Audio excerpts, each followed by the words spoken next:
خوا کې یا بیا په پیښور کې به څونه افغان کډوال میشته وي. نو اوسه پورې چې به کوم ډیټا راتله په هغې کې خو به دغه سرسري ډیټا به وه، په هغې کې به ویل کېدل چې داسې 3.5 لکه به په پیښور کې، خو داسې نه ده.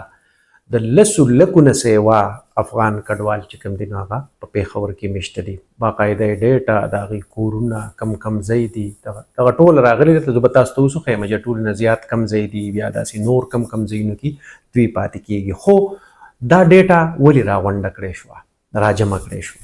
د دې ډیټا په نتیجه کې به د دې الریډي دغه فهرستونه چې کوم دي، لیسټونه چې دي، نو دا د FIA سره او د پولیسو سره شیر شوي دي.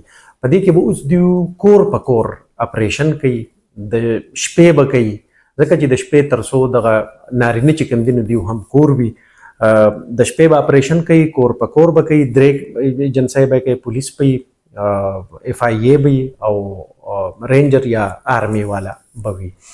ها، په دې کې اوس یو خبره دا ده چې ځینې خلک پکې په ویزه باندې راغلي دي. په پیښور کې اوس هم داسې کسان شته چې د هغوی سره ویلډ ویزه ده، نو هغه په دغې 10 لکو کې صرف 10,000 دي. په دې کې صرف ځینې کسان پکې په سټوډنټ ویزه باندې راغلي دي، نو هغه هم 3,000 دي. نو که دغه ټول تی مونږ لرو که خو 14,000 شول، دا نور بیا ټول ایلیګل دي.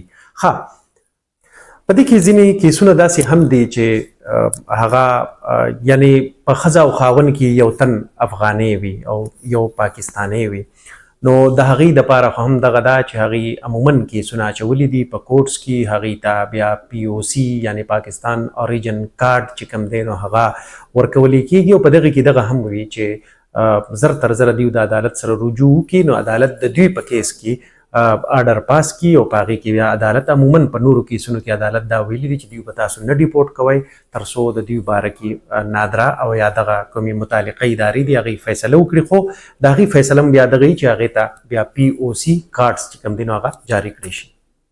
اوس د کم سیمې داسې دي، علاقې داسې دي د پیښور ښار چې هغه ځای کې افغانان زیات ژوند کوي، نو په دې کې په ټاپ باندې حیات آباد دی، په 2م نمبر باندې دغه د یونیورسټي روډ سره بیا یعنې بورډ بازار، تاج آباد، بیا ناصر باغ روډ، ناصر باغ، افغان کالوني، رنګ روډ، لطیف آباد، بشیر آباد، عیدګاه کالونی، زرګر آباد، 400 روډ، نمک منډي، نواز آباد، دغه ټولې علاقې چې کوم دي نو دا منشن شوي دي په دغه ریپورټ کې، په دغه کې ویلې شوي دي. زموږ اکثر د بورډ بازار کې کوم ملګري هم داسې شته دی چې هغه افغانان دي، یو تعلق